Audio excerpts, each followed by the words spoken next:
can't do this anymore. And you're going to meet your dad. Yeah. So I put appearances. So as soon as I was done with my dad, I knew it's now or never. So I decided to cross University Way when the traffic turned red.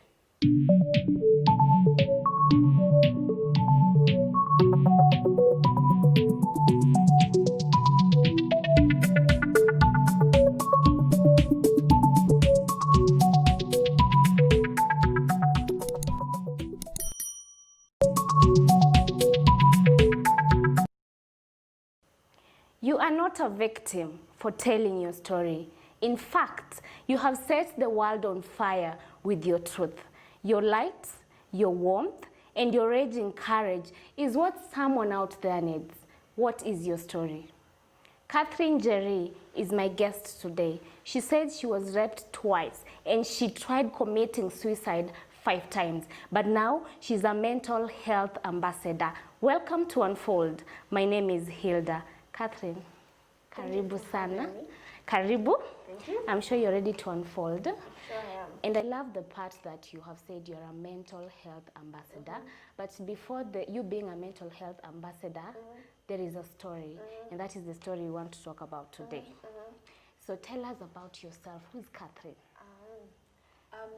Catherine is a third born in a family of 4.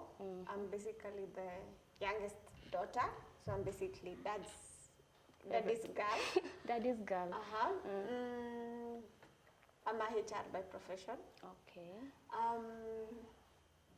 How I came to become a mental health ambassador is not by choice, but it's through life circumstances. As you began by saying that, yes, I was raped twice. If I would go back to my childhood, if you allow me, I grew up in a typical Nairobi household. Okay. I schooled in Nairobi, I schooled a country in Embu. Then I joined University of Nairobi. That was in 2005, where I started my first degree in sociology communication. So when we were in the second year, first semester, we had an assignment that we were supposed to do. So we were busy doing the research in the library. That course that you studied? Yes, sociology and communication. That's my first degree. And then when we were doing our research, there's a guy who usually we used to sit close by. He was an engineering student. So we became not friends, but just acquaintances. We got used to each other, we'll say hi, blah, blah, blah. So this day, we had been given an assignment which was supposed to print out, to type and print it out. So then in 2005, not many people had laptops and computers, and sabers were really costly. So when we were busy talking with my friend on how we were going to save costs and how we were going to do the assignment, the guy volunteered. He overheard us. And he was like, you can come and do your assignment in my room. I have a laptop and I have a printer.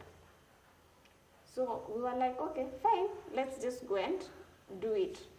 So he didn't look like he could harm a fly. So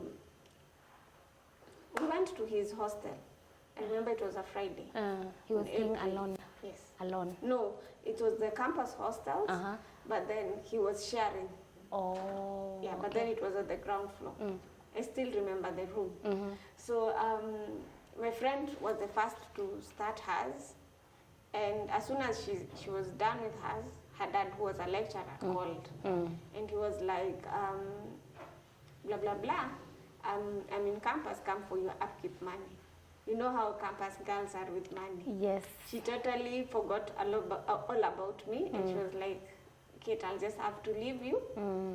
You finish. And because we thought that the guy was harmless. And of course. And we were so naive. We didn't think that anything would happen. So he finished, she finished, and the guy opted to escort her together with his roommate. I was left alone doing my assignment. In that hostel? In that hostel. Yes. Mamlaka. And at the back of my mind, I was like, phew, I've at least saved 150 shillings.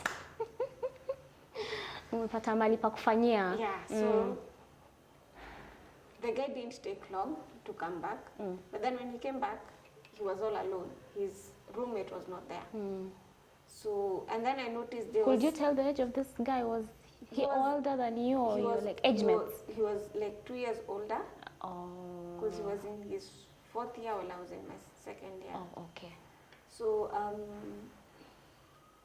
I noticed something about him has changed. From his demeanor, he closed the door, then he increased the volume of the radio, of his stereo.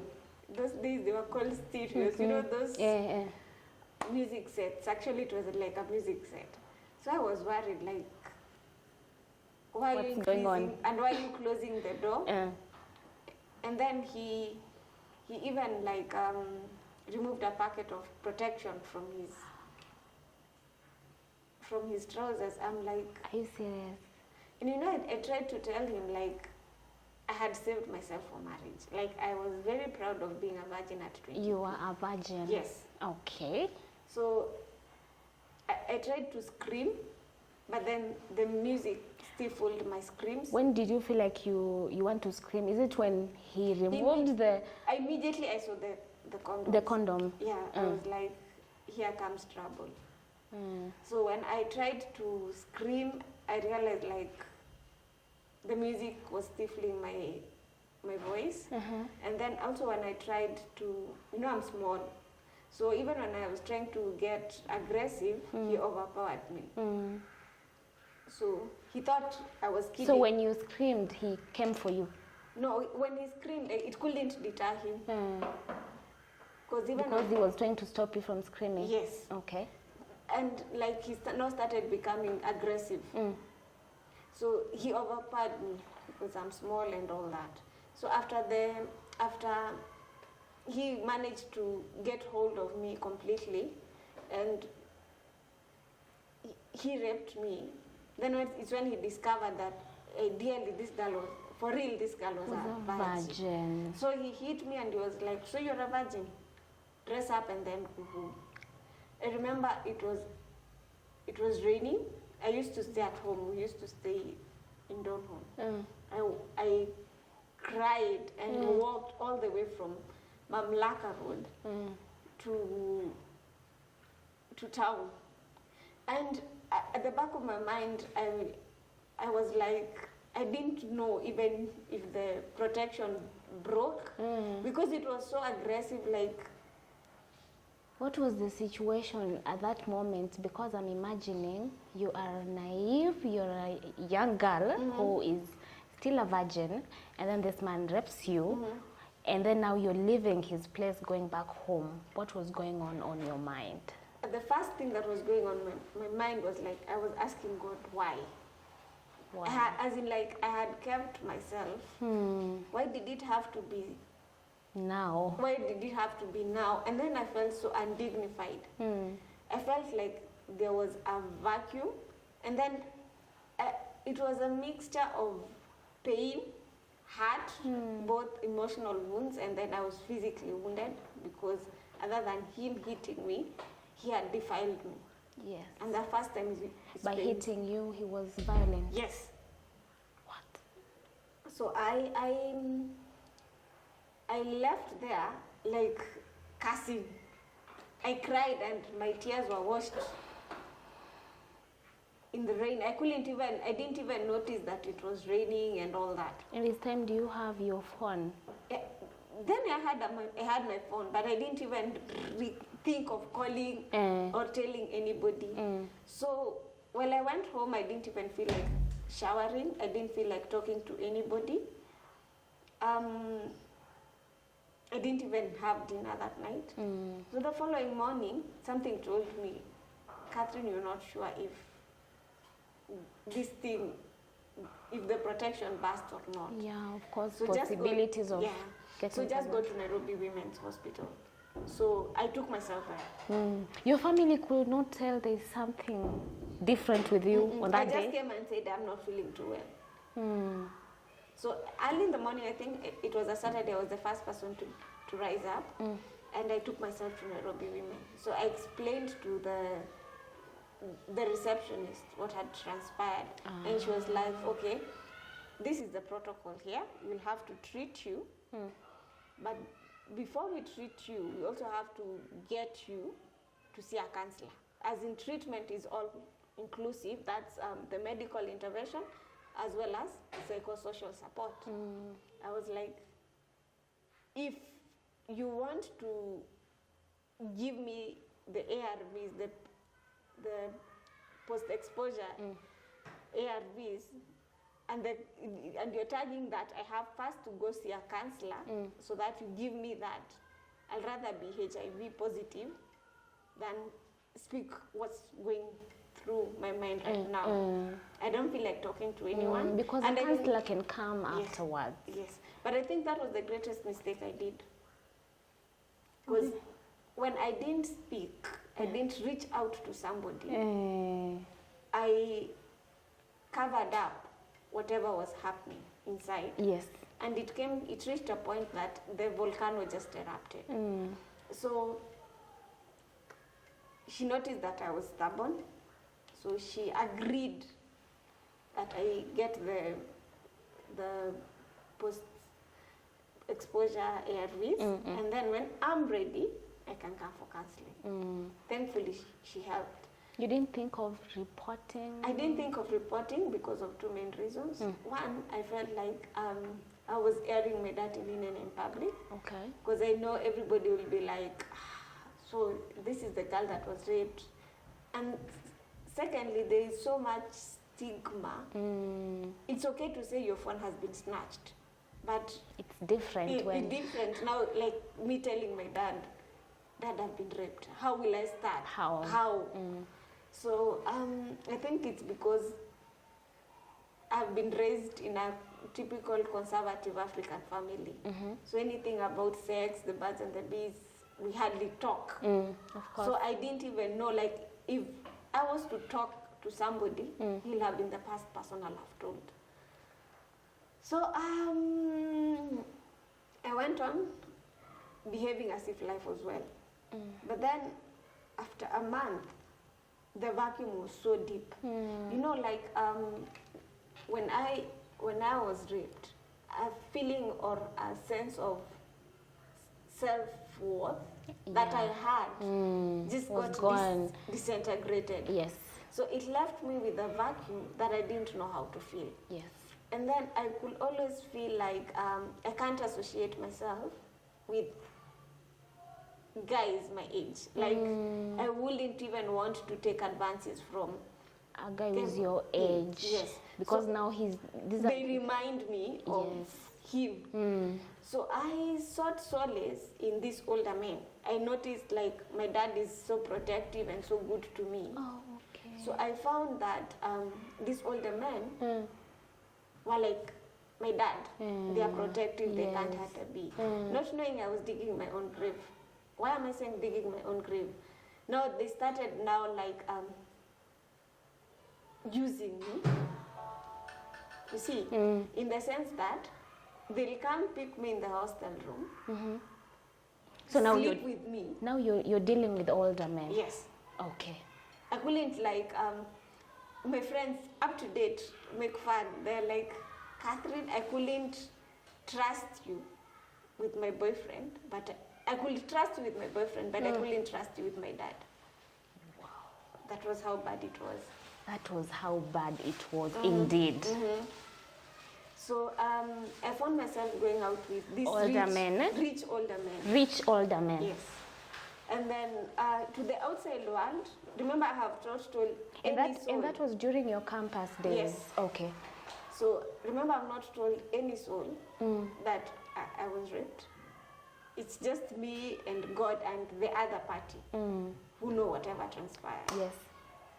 So I started sleeping out. Like,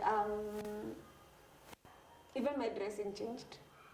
And my when you say your dressing changed, that means you're wearing long... No, initially I was just a typical plain Jane. Like hood, sneakers and all that. So when I started dressing kind of skimpily, so my friends started noticing something amiss about me. Like, this girl is not... I even stopped staying at home. I took a room in campus. Because now I wanted the privacy and the freedom to do what I wanted. So my friends noticed that there's something amiss about this girl. One, her dressing has changed. Two, she's always being picked and dropped by older men. And they thought perhaps it's a choice that I have consciously made. So some of them, they told me straight in the eye, my boyfriend says you're bad influence, we can't be seen together. Now you're losing friends. Yes. Now, my only comfort was like, okay, these older men are giving me money so I can splash, like I can dress whatever, I can do whatever I want, like it's my life. If I want, I'm not a drinker, if I want, I can have dinner or brunch at the most expensive restaurant, here two people can't. I can afford the best shoe. And if I may ask, did you see any other people doing the same thing, or it was just, you were just like, okay, let me deal with older men? Was it an experience from other people? No, it wasn't an experience from other people. Okay. It was just a conscious decision that emanated from, I don't know, something inside just told me, you're safer here. Okay. Remember, I have a vacuum. And each time, like, I could see this is somebody influential. I've dated influential men. So I'm seeing this is somebody who's busy spending time and money on me. On you. I felt like even if I lost my virginity, at least I have some sense of worth. Remember, my worth was now being tagged to my association. Yes. So if we could get a Friday night and I'm not called, I could feel bad, I could cry myself to sleep. And then each time these people call me and spend on me, I could have some trajectory, artificial highs, and at times I'm low. I couldn't understand what was happening. But then I just felt, okay, at least these men find value in me, even if I'm no longer a virgin. So when you're dealing with these older men, are you dealing with multiple of them at the same time? Multiple of them. At the same time? Yes. And remember, I've thrown caution to the wind. I didn't care whether we're using protection or not using protection. So that was, it transcended through the whole of my second year. That was in 2016. No, 2006. 2007, we went through the same phase. Then I was in my third year. Not like everybody was like, this girl. Wrong number. Wrong number. Then 2007, during my third year, second semester, we were allowed to go and do an internship. So it was the time for the elections. So I thought it's safer to do my internship up country. That's Embu. So now this is where I had my second rape incident. Okay. So we went to, the last day of my internship, I remember it was 31st March 2008. My first rape was in April 2005, April the 14th. Now this second one is March 31st. You remember the dates? I remember the dates very vividly. So I was staying with my mom because she was working up country and my younger brother. So I had finished, it was my last day. Actually, I had finished my internship. I had already been given my letter. I was just waiting to resume back. So I had finished cleaning up, and this young guy, like they had gone, the farm helps had gone to sell milk, because my mom had dairy cattle. She was also a farm on the side. So everybody had slept. So I decided, let me just go outside and have a bath in the outside bathroom. The lights were on, but then the main house, the lights were off. I don't know how I just switched them off. So when one guy, there were two, remember, but just one came earlier. He noticed the lights in the bathroom, and I hadn't locked the bathroom. I hadn't used the hinge. I just returned the door. Yeah. He banged the door with his foot, and he entered, and he defiled. In the bathroom? In the bathroom. That time I was livid. I was like, I didn't even fight. I didn't even scream. because I was like, what's there to fight anymore? What's there to lose? You remembered the first incident. Yes, but now what really irked me or made me feel so gross was it's a young guy again. Again. I couldn't just stand it. So early in the morning, something just told me, you just go back to Nairobi Women's. Whether or not you had been infected previously or with this guy, never take chances. So I went. I repeated the same drama. But before I left, remember, my mom was like, are you okay? And I'm like, yeah, I just want to go to Nairobi.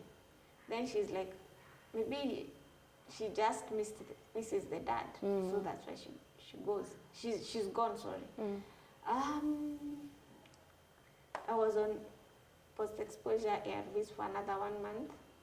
And this time I was so keen on ruining my life because I felt like there's nothing to lose. I don't know, like, even when I was still taking the post-exposure ARVs, I was still messing around without protection with this older man. And when you're messing around with this older man, you're not scared these people have wives, children? It's the last thing that on your mind. That will come to my mind. All I just wanted was that sense of security and love. And you're getting it from them. Fake love and affection. And for them, all they were looking for is a good time with a young girl. Yes. And to me, I was deeply just looking, desperately craving for love, attention from another party that's not my dad, who's sexually or intimately attracted to me. So it went on for a while.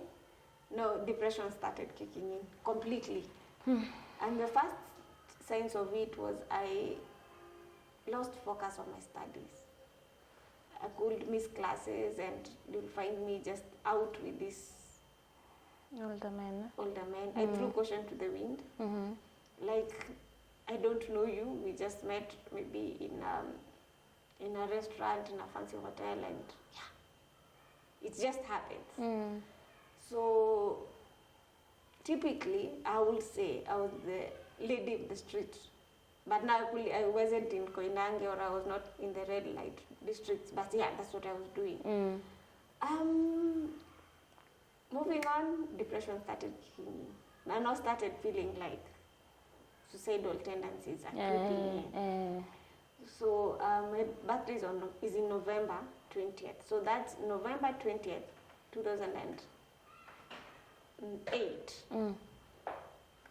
I decided I'm going to end my life because I wanted at least my epitaph to have some organization.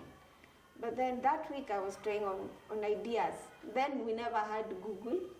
We had Opera Mini was the search engine. So you're looking for ideas to commit suicide? Yes. So I always used to research, like, what's the best way to commit suicide. First, and of course, Google will always give you No, we never had Google. Then it was Opera Mini. Opera Mini was the search engine. So I would research, like, if you looked at my phone, that was your history. That was my history. So we had a pool in campus.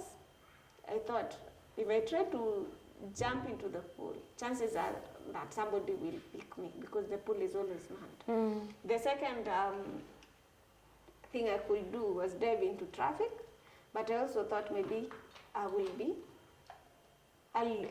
may not die, I may be crippled. Yes. Then the other thing was to take poison. So I thought at least poison is foolproof. So on November 28, 2008, I left my campus room knowing I am going to Wakulima market and buy those things that I've always seen my mom buying, like those poisonous substances, the rat and rat? No, actually it wasn't rat and rat. There's some herbicides and pesticides that farmers use that are very lethal. Like if you consume even the flames, even the fumes, sorry, you can even die. So I was like, that's my purpose. I had left with money. Remember, the hostels are in University Way. So I crossed University Way, and it was around 9. had crossed University Way. I had gotten to Monrovia Street where we had Nakumat Lifestyle. So there were some posters that were stuck on the wall. They were looking for call girls and they were offering call girl and escort services. I was like, before I die, let me try something crazy. I don't know what just came into my mind. What? Yes, I know I have been doing this, but let me now do it professionally. So I called this number. So the lady was like, oh, you're looking for to do this? I'm like, yeah. She's like, what do you do? What's your age? Blah, blah, blah. So I informed her. Remember, all this is on phone. So we decided to meet in town, the other side of town. So we met and we went to our office to talk more as we wait for clients. Then she was busy on phone, and I noticed she was anxious and all that. The good me just asked her, what's up? She's like, they intended to shoot a porn movie, a local blue movie in the afternoon, but they are stuck because they don't have a female cast. They have 5 men, 5, or was it? Yeah, there were 5 men, but they don't have a lady. Everybody has backed out. I'm like, okay, I can do it. How much are you willing to pay me? Are you serious? And remember, at the back of my mind, I had left my room. Knowing you're going to buy this and this. And that's why I usually say mental health victims, at times, they don't act as per norm, because perfectly in the right sense of mind, in the right frame of mind, that would be the last thing I would have done. Knowingly, because I knew that this movie was going to be for local consumption. And of course you have people, you have family, you have... that was the last... You didn't? I didn't even consider that, to be honest. So I accepted. She was like, remember you're the only girl and there are 5 men. I'm like, I'm good to go. You're good. Yes. So we agreed on the rate and we went all the way to Kileleshwa. The movie was shot from 11. I was leaving there at 6. 11 a.m. a.m. You left. And there at 6. Remember, I'm the only girl, 5 men. So the movie was shot and they dropped me at, coincidentally, the same spot that you were... that I saw that poster. Then I was given the money in an envelope. Then as soon as I was dropped and I looked at the envelope, I looked at the poster, I'm like, what the hell have you just done? Like that was not you. Yeah, there's nothing I could do. I couldn't undo whatever happened. Yes, it has happened. So I just threw the money in the litter bin. I never even used a dime of that money. Oh my goodness. And that was 20,000. Then, 2008, that was a huge amount of money. That was in cash. That was a tidy sum of money. So I went on with my life, but this time round I was feeling dirty, filthy. And we took a break for Christmas. Then we resumed in 2009. Now this is my last year in campus. So the first person I met after coming from vacation was my roommate, who was my then best friend. Yes. She was like, Kate, if you see people looking at you differently, just know it was the movie that you had acted. Then, when you have mental health issues, there are times you block things. So I had even forgotten all about the movie. I think I just pushed it back to my subconscious and I'm like, what movie? She's like, the blue movie you worked in. And I'm like, I thought maybe she was kidding, that this thing, it's just a few people. At that time? And I've been called names before in campus. So that thing I can bear with that. So at that time it was out now. It was now out. So shock on me when I went to class. Everybody was looking at me. People were playing the porn movie at the back before the lecturer came. What? And yeah, people are calling me at night to ask me how much I charge. And basically I had nowhere to run. Remember my I can friends, imagine. I remember my friends have deserted me, not because they wanted to, but they were under duress from their boyfriends then. And also they were like, whenever I'm seeing with you, people say that we are also... Of course. Like Like they always say, show me your friends, Yeah. I'll show you your character. Your friends have deserted you. No one wants to be associated with you. So I was all alone. And even if I wanted to open up to somebody, I had nobody to open up to. So it just happened that everybody was now attacking me. People are making fun. Like, I remember after the movie, when I went to class, people are busy calling, asking how much I charge per session. Like, others are sending notes. And it was crazy. Like, I felt like I couldn't stand it. And then, if I could go to my first actual suicide attempt, was then, that's January 2008. So, remember my movie is all over. I'm trending. You're trending. And then people used to play the movie and then save it or record it on their phone. So they will play it behind my back, so I will hear myself. What? So it happened one day when we were in the middle of a communication class. Before the lecturer came in, my dad had texted. He was working in Mombasa. He's like, I'm around. In 10 minutes, I'll be done, so we can meet with you. I'll text you, and I'm done. So the lecturer came in, and after a few minutes, my dad texted. So I'm like, I don't even feel where I'm here. I'm very uncomfortable. So when I was leaving, somebody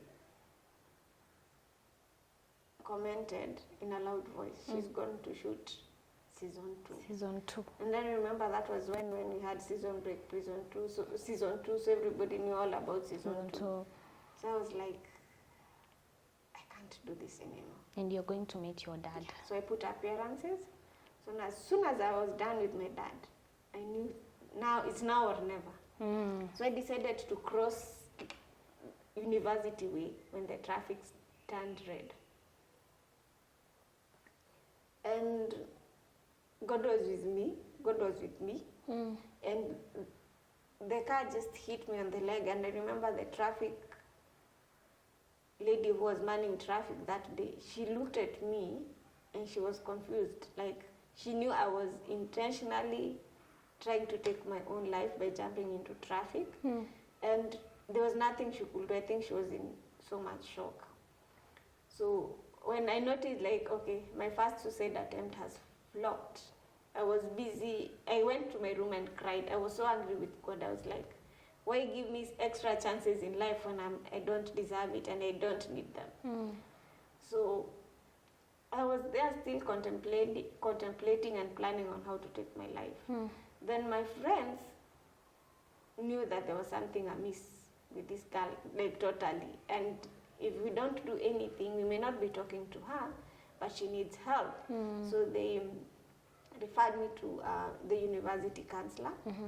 And so we met up with the counselor, and that was the first time I opened up about my story. So she really helped me. At least I found some solace. And then she was like, before you even do anything, like after she noticed like I'm now healing, she was like, the next stage to your healing is now getting to know your HIV status and taking charge of your life. So I remember she referred me to Liverpool BCT in Hurlingham. And she had briefed the guy about my story. So she told the guy, be careful with her. And yeah, so when I went, I was like, God, please let me be HIV positive, so that at least I can know that I won't take the dawas, because I know if you have combined stress with HIV, you're gone like that.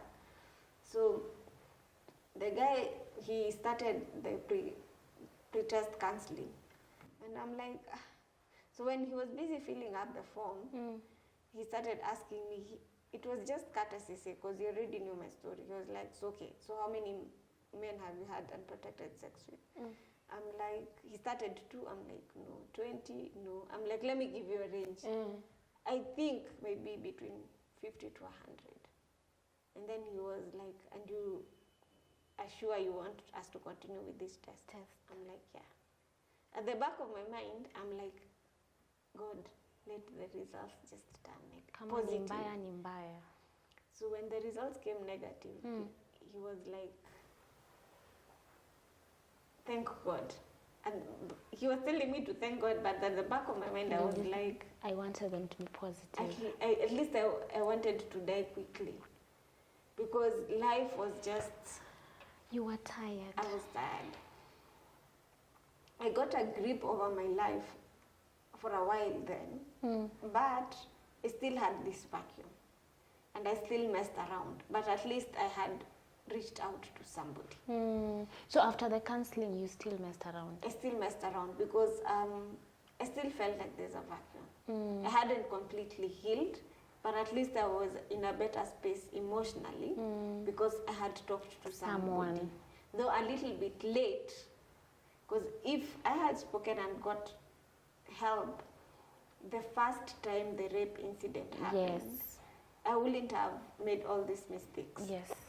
So, and that's why I usually tell rape victims or victims of trauma, or anybody who has started experiencing depressive or suicidal tendencies, reach out for help ASAP before you start making mistakes. Because it's no longer you, it's what's in you that's controlling you, and which takes a upper hand as opposed to what you would have done in a normal frame of mind. So I graduated. I was not happy even graduating. I was like, oh, this is just normal. Then I went back home. That was in 2010. Graduated in December 4th, 2009. So January 2010, I was like, I don't think that I still deserve to live. So I started plotting of ways to commit suicide. Again. So, as I mentioned when we began, I was born in 20th November. So I thought, me waiting for I love organization. So I thought the epitaph will read best 2011, as in 20th November. But since November is too far away, let me do 20th January. Okay. So I had bought, my mom, as I told you, is a farmer. So I had bought a huge array of, I had mixed a concoction of pesticides, herbicides, rat, that on the 19th at night. And we had even talked with my mom. During the day when she came from work, I was busy showing her my baby photos. And I was just preparing her psychologically. You remember all this time I've been keeping appearances. I was just showing her, like, I'm going. So in the evening, we had dinner. I didn't eat because I knew everything was all set. And during the day, I had sent our farm help with 10 shillings to go and get Piritons. So when I had given him the 10 shillings, I knew he's coming with 20 Piritons, because that's 50. A Piriton then was going for selling at 50 cents. So everything was all set. So I prepared dinner. I didn't eat because I knew everything was all set. I wanted the dawas to react with an empty stomach, because I knew that's when they react with an empty stomach. They react best. So in the evening, after having dinner, at around 11, I was busy cleaning up the house, because I didn't want, remember my plan was to die on the 20th at midnight.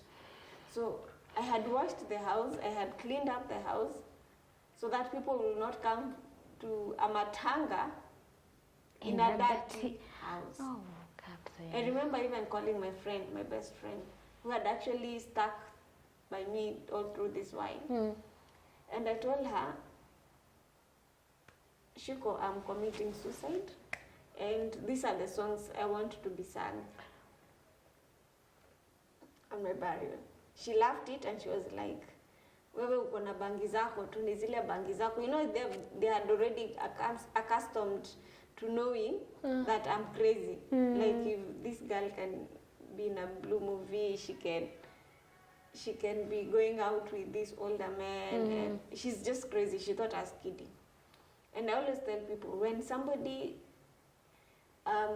tells you like or gives you signs or like she wants to commit suicide, please be cautious and take them seriously.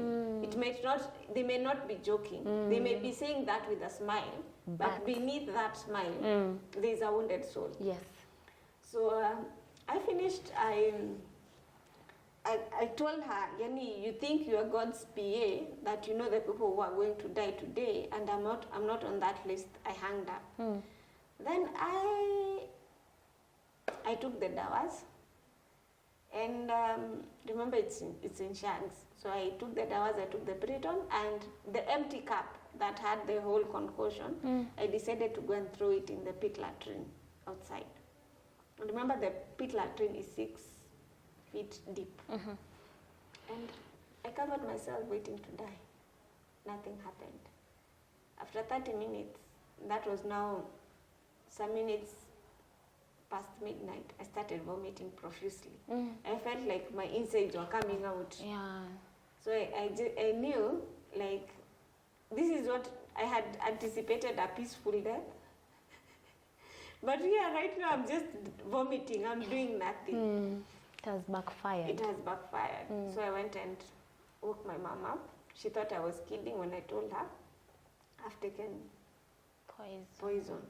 But then when I started like choking and she smelled the fumes of whatever I had ingested, she drove me to hospital, 20 kilometers away.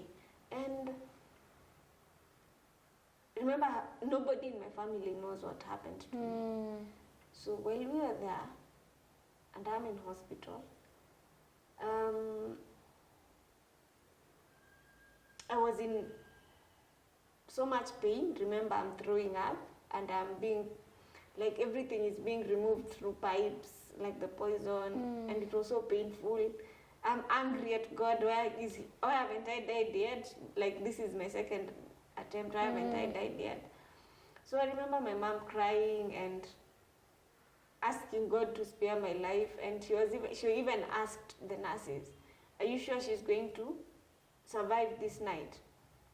Because I want to call the dad. If she dies without the dad talking to her, the dad will always blame me. She's the dad's favorite. And if she dies without the dad knowing or talking to her, the dad will always blame me." The nurses were like, hold up, stay till around 3, and if she manages to, if you see some life in her, she manages to be okay, you can call the dad.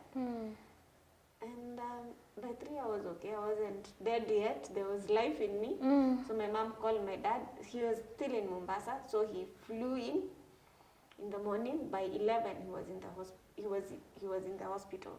And my mom had gone home to change at around 5. So when she came back, I remember she had come with a big Bible, and then she was like, "Njeri, God really loves you. You know, umeniulia mende zangu zote kwa choo." Like, remember, I had used all the concoction. I had consumed all the concoction in the cup. What I had thrown in the toilet was an empty cup. Yet, it killed some roaches there.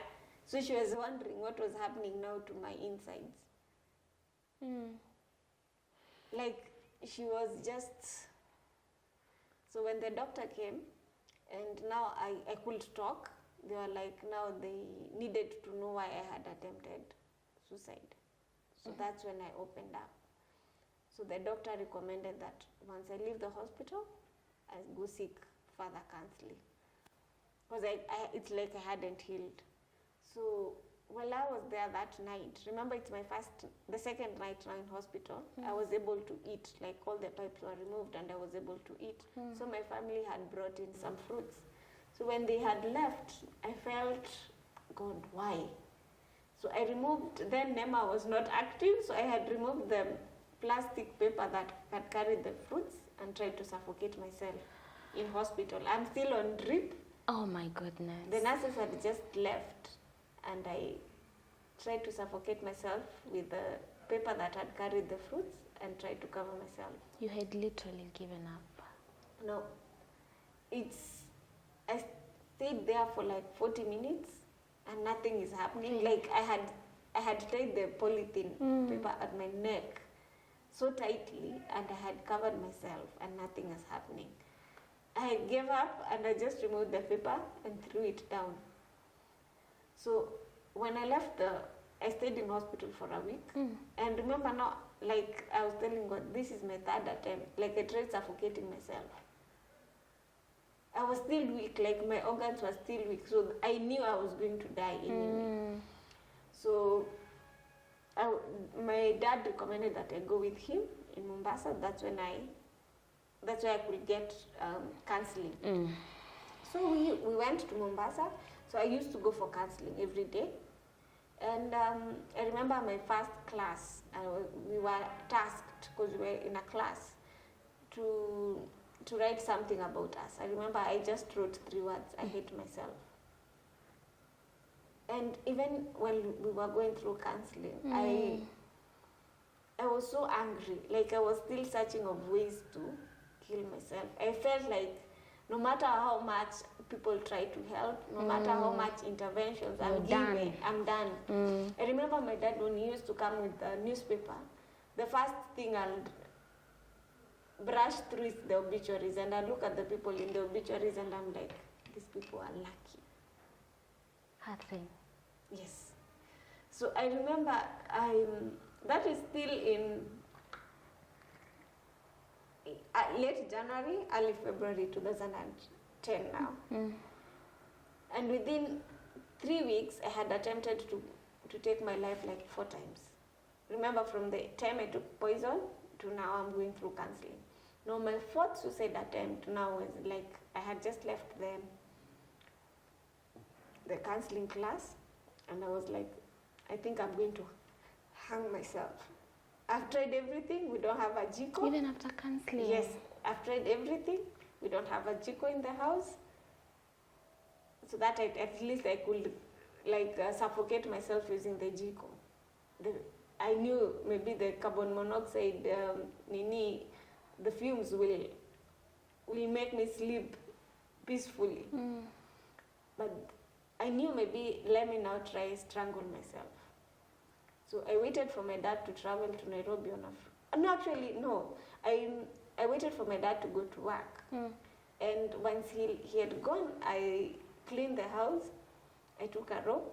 I'm short, so I climbed a stool, and on top of the stool I had put a mtungi and hung myself on the pillar using a lasso. I was there for like 40 minutes. Then my dad was working like 20 minutes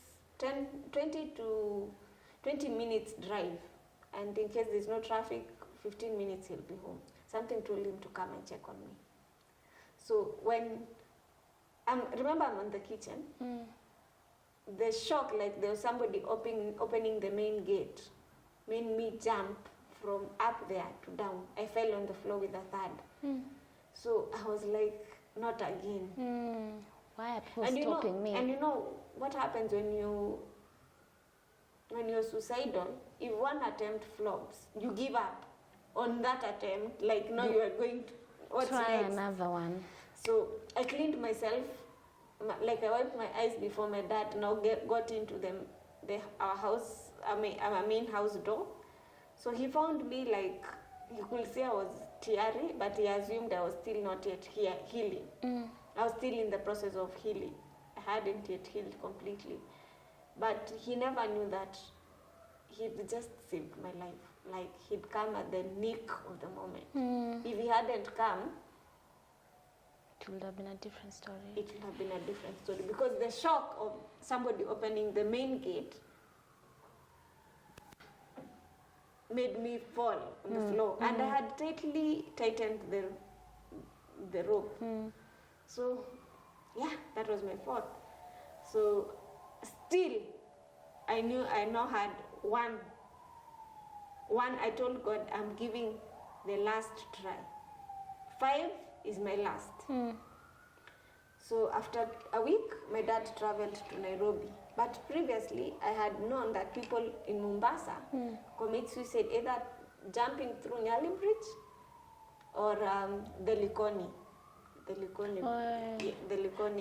Is it ferry? The ferry. Yeah. But the worst thing with the ferry, it's usually manned. Because so many people had attempted suicide. Now am I giving people tips on how to commit suicide in Mombasa?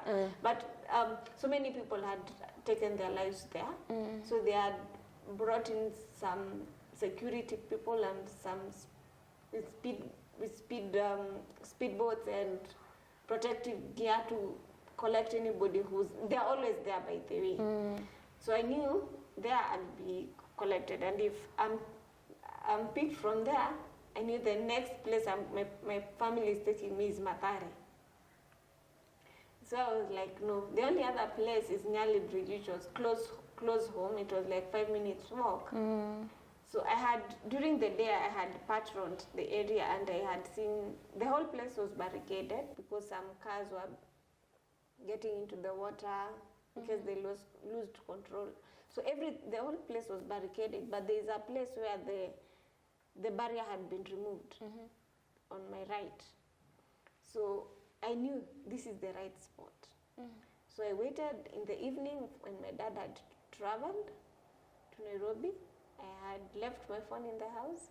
I had locked the house. I had carried my keys. Everything was all set.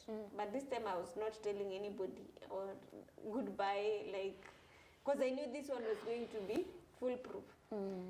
So when I went there, when I was just about to jump,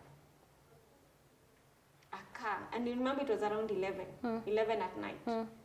Mombasa is very, very slow at night, especially in Njeri Bridge. There's no much traffic. So there's this car that came in, and the lights were blaring completely, like the guy had switched on his lights, car lights, full blast. Full light. I remember he was an Asian. He looked at me as I was just about to jump, and I was brought back to my senses. And I had a voice telling me, Catherine, you're so precious. Why are you doing this to yourself? Oh my goodness. And guess what?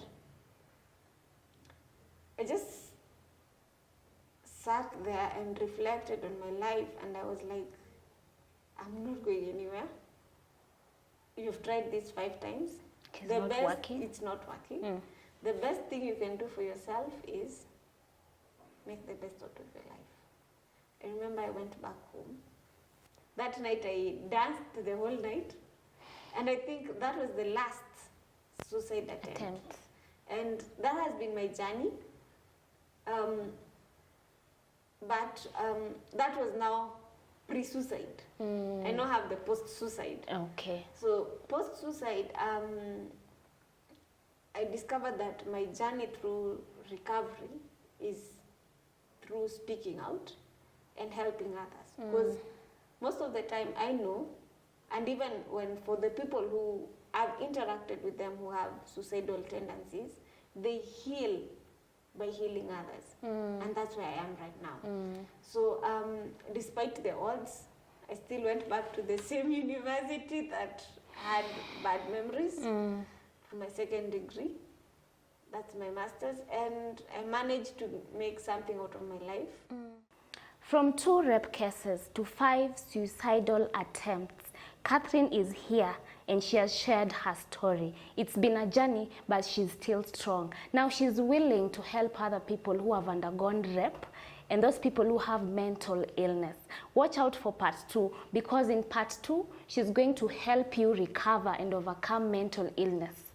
Now, what is your story? And if you have a story, are you willing to share with us? We are going to have every detail of Unfold in the description. So make sure you go there and reach us. You can call us, you can text us, or you can email us. Till next time, bye.